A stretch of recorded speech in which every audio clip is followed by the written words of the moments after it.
നമസ്കാരം.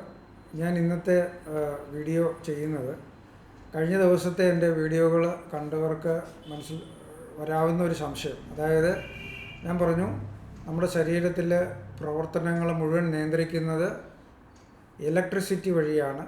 ശരീരത്തിലൊരു electric flow ഉണ്ട്. അപ്പോൾ ഇതിന് ഒഴുകുന്ന ചാനൽസ് ഉണ്ട്, അല്ലെങ്കിൽ സിഗ്നൽ സിസ്റ്റം പാത്വേസ് ഉണ്ട്. അപ്പോൾ അതിനെ നിയന്ത്രിക്കുന്ന നമ്മുടെ ബ്രെയിനിലെ ഹൈപ്പോതലാമസ് പോലുള്ള ബ്രെയിൻ സെൻറ്റേഴ്സ് ഉണ്ട്. അപ്പോൾ ഇതൊക്കെ എങ്ങനെയാണ് നിയന്ത്രിക്കുന്നതെന്നൊക്കെ കഴിഞ്ഞ വീഡിയോകളിൽ ഞാൻ പറഞ്ഞിട്ടുണ്ട്.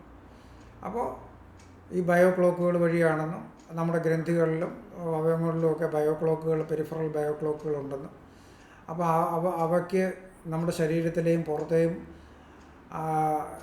കെമിക്കൽ അല്ലെങ്കിൽ അത് ടെമ്പറേച്ചർ അല്ലെങ്കിൽ എല്ലാ വിധത്തിലുള്ള ഇതിനെയും വ്യതിയാനങ്ങളെ അതിന് സെൻസ് ചെയ്യാൻ കഴിയുന്ന വളരെ ശക്തിയേറിയ സെൻസേഴ്സാണെന്നും ആ സിഗ്നൽസ് നമ്മുടെ ഹൈപ്പോതലാമസിലുള്ള SCN എന്ന് പറയുന്ന ഒരു ബയോ ക്ലോക്കിലേക്ക് എത്തുകയും അവിടെ വെച്ച് അത് അനലൈസ് ചെയ്തതിന് ശേഷം നമ്മുടെ ശരീരത്തിന് ആ സമയത്ത് എന്തൊക്കെ കെമിക്കൽസാണ് വേണ്ടത്, ഹോർമോൺസ്, എൻസൈംസോ എന്തൊക്കെയാണ് വേണ്ടത്, ആ കാര്യം അത് ചെയ്യാൻ വേണ്ടി നമ്മുടെ ഗ്രന്ഥികളിലേക്ക് അവിടുന്ന് നിർദ്ദേശങ്ങൾ പോവുകയും ആ ഗ്രന്ഥികൾ അത് പ്രവർത്തിക്കുകയും അതുവഴി മറ്റ് അവയവങ്ങളിൽ ആ വ്യതിയാനങ്ങൾ വരികയും ആണ് ചെയ്യുന്നത്. അങ്ങനെയാണ് നമ്മുടെ ശരീരം പ്രവർത്തിക്കുന്നത്. അപ്പോൾ ഈ പാത്വേസ് എന്തൊക്കെയോ കാരണങ്ങൾ കൊണ്ട്, അതായത് ഞാൻ പറഞ്ഞല്ലോ, ജീവിതശൈലിയിൽ വന്ന മാറ്റങ്ങൾ, നമ്മൾ ജനിച്ച് വീഴുന്ന എവിടെയാണോ അവിടെ ഉള്ള ചേഞ്ചസ് വെച്ചിട്ട് കാലത്തിൽ അനുസരിച്ചുള്ള ടെക്നോളജിയുടെ അഡ്വാൻസ്മെൻറ്റും മറ്റു കാര്യങ്ങളും ഒക്കെ വന്നപ്പോൾ ആഹാരത്തിലും ജീവിതശൈലിയിലും ഒക്കെ ഒരുപാട് മാറ്റങ്ങൾ വന്നു.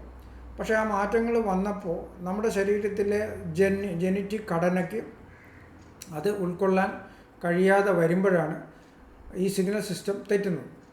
അപ്പോൾ ഈ സിഗ്നൽ സിസ്റ്റം ഒരു നോർമൽ ഹെൽത്തി പാത്വേയിൽ കൂടെ കടന്നു പൊയ്ക്കൊണ്ടിരിക്കുന്ന അവസരത്തിൽ നമുക്ക് കുഴപ്പമൊന്നുമില്ല. പക്ഷേ ഈ ജീവിതശൈലി മാറിയപ്പോൾ നമ്മുടെ ബ്രെയിൻ, നമ്മുടെ ബോഡി സിസ്റ്റത്തിലുള്ള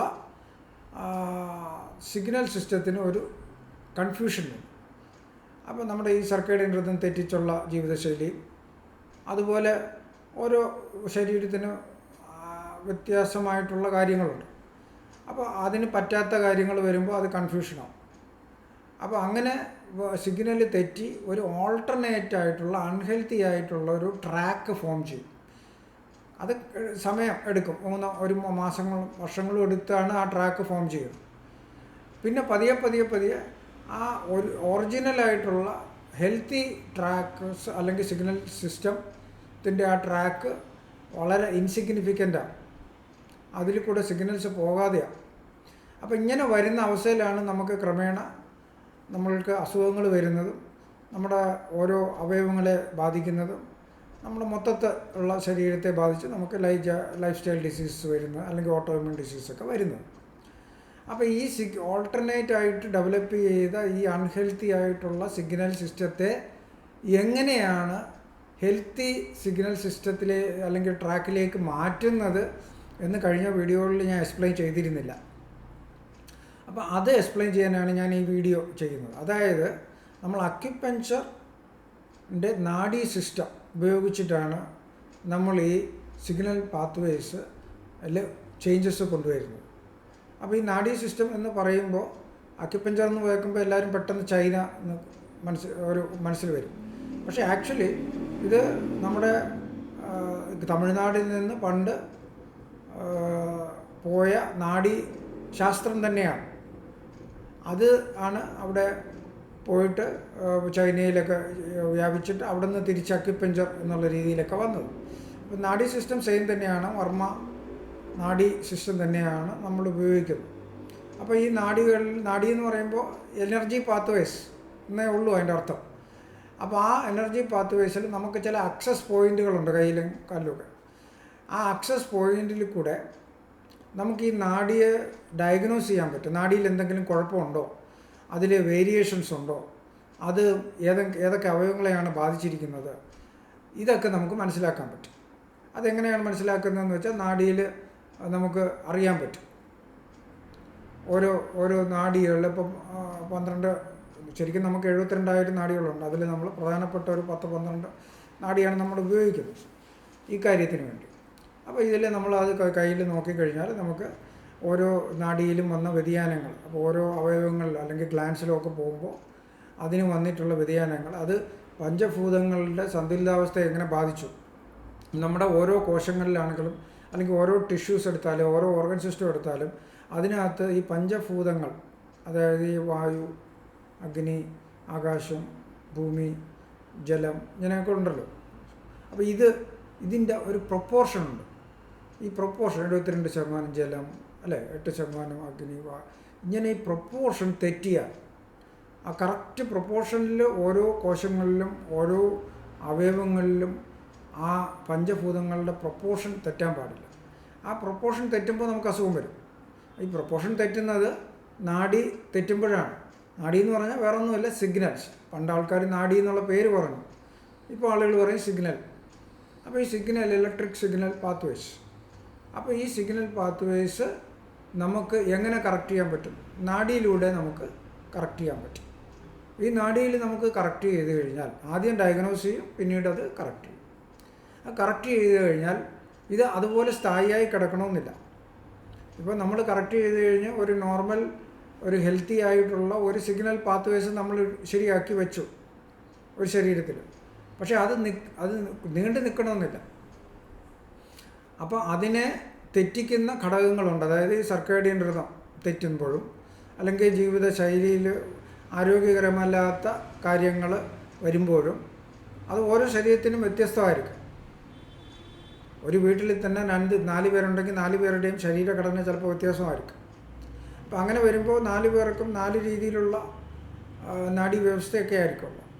അപ്പോൾ അത് കറക്റ്റ് ചെയ്ത് ഇട്ടാലും ഈ കാര്യങ്ങളും കൂടെ അവനവന് പറ്റുന്ന രീതിയിലുള്ള വ്യത്യാസങ്ങൾ കൂടെ ജീവിതത്തിൽ കൊണ്ടുവരണം. അതെന്തൊക്കെയാണെന്ന് നമ്മൾ പറയും.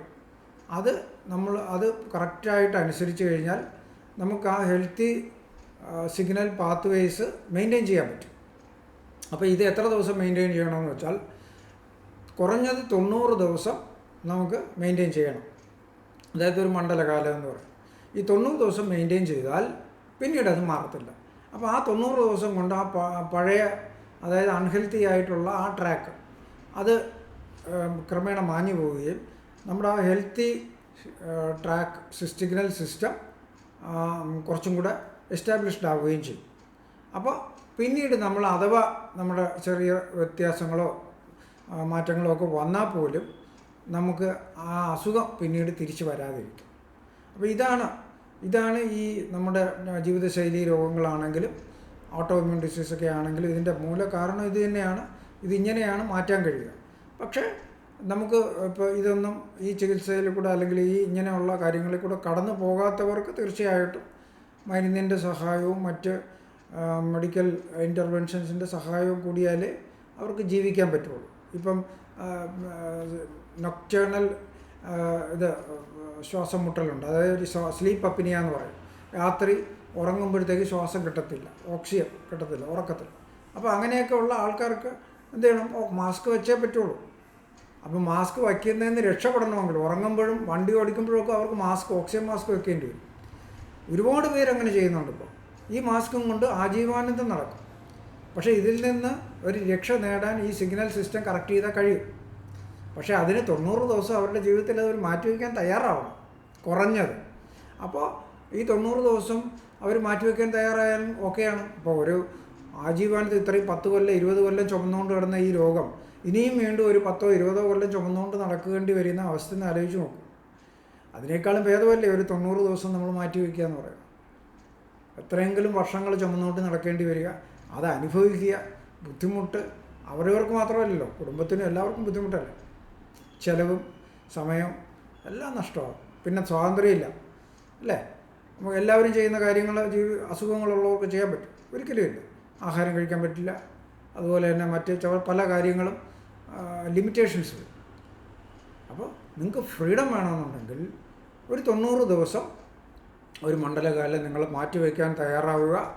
അങ്ങനെയുള്ളവർ മാത്രം നമ്മളെപ്പോലുള്ള ആളുകളുടെ അടുത്തേക്ക് വരിക. നമുക്കത് കറക്റ്റ് ചെയ്യാൻ പറ്റും.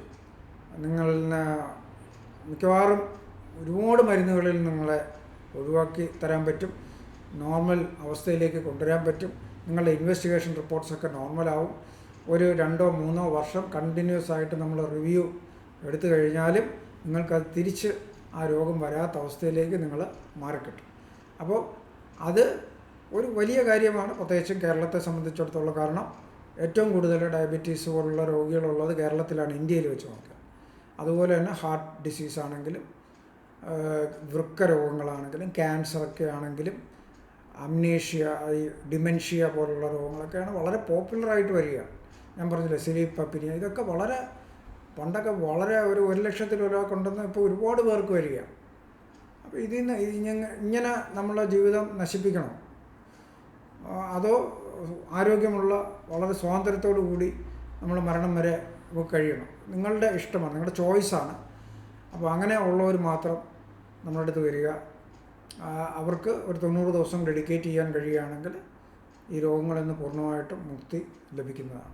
അപ്പോൾ ഇത് പറയാൻ വേണ്ടിയാണ് ഇന്നത്തെ വീഡിയോ ചെയ്തത്. എന്തെങ്കിലും സംശയങ്ങളുണ്ടെങ്കിൽ കമൻറ്റ് ബോക്സിൽ രേഖപ്പെടുത്തുക. ഓക്കെ, നന്ദി, നമസ്കാരം.